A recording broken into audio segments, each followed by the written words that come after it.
राज्य शिक्षा केंद्र मध्य प्रदेश भोपाल द्वारा पूर्व में कक्षा 3, 4, 6 एवं 7 हेतु वार्षिक परीक्षा परिणाम तैयार करने हेतु सभी निर्देश दिए गए थे। इन निर्देश अनुसार ही हम वार्षिक परीक्षा परिणाम तैयार हमें सत्र 2023-24 हेतु करना है।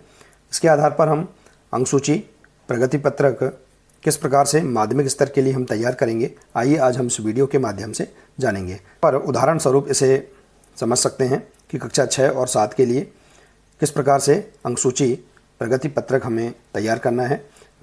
देखिए, इस सत्र वार्षिक परीक्षा परिणाम तैयार करने हेतु नए निर्देश भी हमें प्रदान किए गए हैं। इसके आधार पर हम आसानी से प्रगति पत्रक में सभी प्रविष्टियाँ निर्देश अनुसार कर सकते हैं। तो आइए देखते हैं। देखिए, आप यहाँ देख सकते हैं माध्यमिक स्तर के लिए जो प्रगति पत्रक है शिक्षा सत्र 2023-24 हेतु। देखिए, इस सत्र आप नया प्रगति पत्रक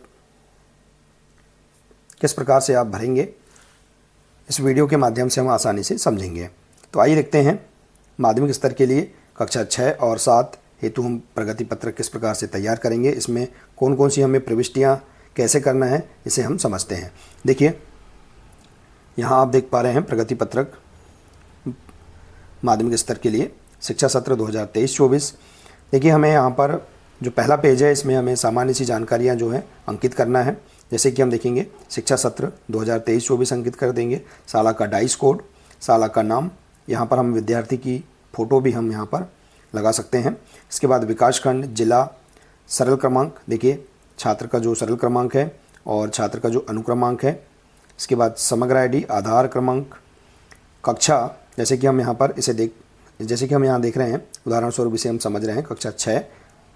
तो देखिए, इसके बाद है प्रवेश पंजी क्रमांक में हम दाखिल खारिज अंकित कर देंगे। उसके बाद विद्यार्थी का नाम, माता का नाम, पिता का नाम और विद्यार्थी की जन्म तिथि अंकों में और शब्दों में। इसके बाद जाति और इसके बाद अन्य जानकारियाँ भी हम देते हैं। इसके बाद हम देखेंगे, यहाँ पर हम देखते हैं विद्यार्थी एवं अभिभावकों के लिए।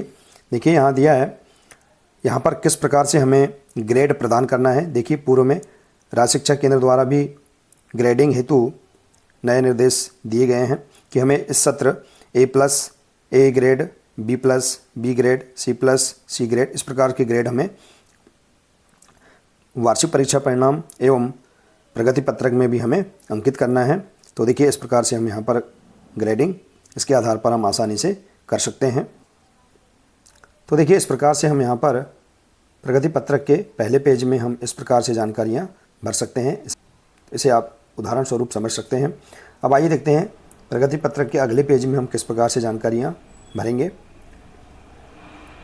देखिए, हम यहाँ पर देखेंगे शाला का नाम, अपनी शाला का नाम लिख देंगे। इसके बाद है छात्र का दाखिल खारिज क्रमांक, इसके बाद विद्यार्थी का नाम, कक्षा और वर्ग, इसके बाद सत्र। तो इस प्रकार से हम जानकारियाँ भर देंगे। अब आइए देखते हैं हमें जो मुख्य जानकारियाँ भरना है इसे हम समझते हैं। देखिए, यहाँ पर हमें केवल इस प्रगति पत्रक में हमें केवल ग्रेडिंग हमें अंकित करना है, उनकी प्रविष्टियाँ करना है।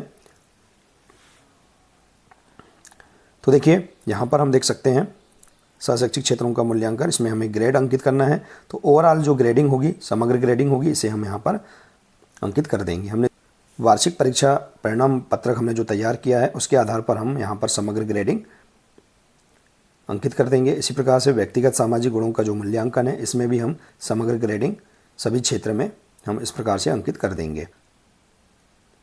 अब आइए इसके बाद देखते हैं शैक्षिक क्षेत्रों का जो मूल्यांकन है इसमें हम किस प्रकार से जानकारियाँ भरेंगे, आइए देखते हैं। देखिए, इसमें हम देखेंगे यहाँ पर जो विषय है, जैसे कि माध्यमिक स्तर है तो इसके लिए यहाँ पर कुल 6 विषय हैं। अब आइए हम समझते हैं मासिक टेस्ट मूल्यांकन की ग्रेड। देखिए, हम इसमें कुल अंक 40 अंक के आधार पर जो ग्रेड है प्रति विषय, उसे हम यहाँ पर अंकित कर देंगे कि ग्रेड। तो देखिए, अर्धवार्षिक मूल्यांकन में किस प्रकार से अर्धवार्षिक मूल्यांकन जो था ये 60 अंक का था। तो इसमें कुल अंक 60 के आधार पर समग्र ग्रेड, तो 60 अंक में से प्रति विषय छात्र द्वारा जो अंक प्राप्त किए गए हैं उसके आधार पर जो ग्रेड छात्र के हैं उसे हम यहाँ पर अंकित कर देंगे। तो इस प्रकार से हम अर्धवार्षिक मूल्यांकन के ग्रेड भी हम यहाँ पर अंकित कर सकते हैं। इसके बाद देखिए वार्षिक मूल्यांकन के ग्रेड, इसमें देखेंगे हम किस प्रकार से जानकारी हमें प्रविष्ट करना है। देखिए वार्षिक मूल्यांकन प्रोजेक्ट कार्य मूल्यांकन के 40 अंक के आधार पर ग्रेड। तो प्रोजेक्ट कार्य में देखेंगे हम 40 अंक प्रति विषय के आधार पर जो प्रोजेक्ट कार्य छात्र को प्रदान किए गए थे उसमें से जो छात्र द्वारा प्राप्त अंक है उसके आधार पर जो ग्रेड है उसे हम यहाँ पर अंकित कर देंगे प्रति विषय। और इसी प्रकार से लिखित मूल्यांकन 60 अंक के आधार पर प्राप्त ग्रेड। तो छात्र द्वारा 60 अंक में से प्रति विषय जो अंक प्राप्त किए गए हैं उसके आधार पर जो ग्रेड है उसे हम यहाँ पर अंकित कर देंगे। इसके बाद देखिए इसी में कुल अंक 100 के आधार पर समग्र ग्रेड। तो देखिए वार्षिक मूल्यांकन में प्रोजेक्ट कार्य के 40 अंक और लिखित मूल्यांकन के 60 अंक, इसके आधार पर कुल 100 अंक के आधार पर जो समग्र ग्रेड है निकल कर आएगा उसे हम यहाँ पर अंकित कर देंगे। तो इस प्रकार से हम वार्षिक मूल्यांकन के जो ग्रेड है इसमें हम इस प्रकार से यहाँ पर इसे अंकित कर सकते हैं। इसके बाद देखिए वार्षिक परिणाम तैयार करने के लिए राज्य शिक्षा केंद्र द्वारा पूर्व में भी निर्देश प्रदान किए गए थे कि हमें मासिक टेस्ट मूल्यांकन के अंक, अर्धवार्षिक मूल्यांकन के अंक और वार्षिक मूल्यांकन के जो अंक है इसके आधार पर कुल इस प्रकार से 200 अंक के आधार पर हमें समग्र ग्रेड यहाँ पर अंकित करना है। इस सत्र हमें ग्रेड प्रदान करने के लिए नए निर्देश भी हमें दिए गए हैं। आप ग्रेड देखिए A+, B+, C+, इस प्रकार के ग्रेड भी प्रदान कर सकते हैं।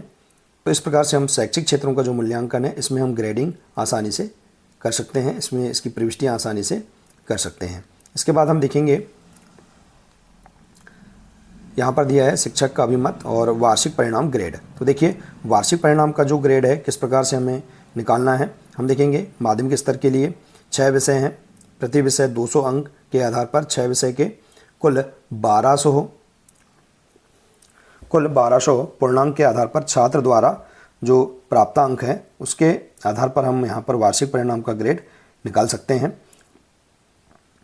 तो इस प्रकार से हम यहाँ पर वार्षिक परिणाम का ग्रेड अंकित कर देंगे।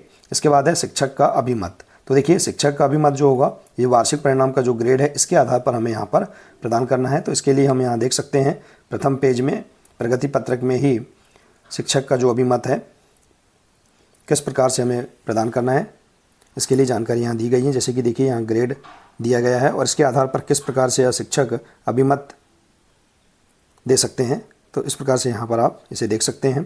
क्या है रिमार्क, वार्षिक परिणाम के ई ग्रेड वाले विद्यार्थियों को उपचारात्मक शिक्षण कक्षाओं में सहभागिता करना होगी। तो इस प्रकार से हम यहाँ इसे समझ सकते हैं। इसके बाद है उक्त विद्यार्थी को कक्षा खालिस्तान में कक्षा उन्नति प्रदान की जाती है। तो देखिए यहाँ पर हमें अगली कक्षा में कक्षा उन्नति प्रदान करना है। तो हम यहाँ पर जैसे कि यदि विद्यार्थी कक्षा 6 में है तो हम इसे इसकी अगली कक्षा यहाँ पर अंकित करेंगे। जैसे कि विद्यार्थी को उक्त कक्षा 7 में कक्षा उन्नति प्रदान की जाती है। तो इस प्रकार से हम यहाँ पर ये सभी जानकारियाँ भर सकते हैं। इसके बाद है कुल शिक्षण दिवस, विद्यार्थी उपस्थिति, हस्ताक्षर कक्षा अध्यापक के और हस्ताक्षर अभिभावक के। तो इस प्रकार से हम यहाँ पर प्रगति पत्रक में सभी प्रविष्टियाँ आसानी से हम कर सकते हैं। देखिए राज्य शिक्षा केंद्र के निर्देश अनुसार एवं अपने वरिष्ठ अधिकारियों के निर्देश अनुसार ही आप प्रगति पत्रक में सभी प्रविष्टियाँ कर सकते हैं।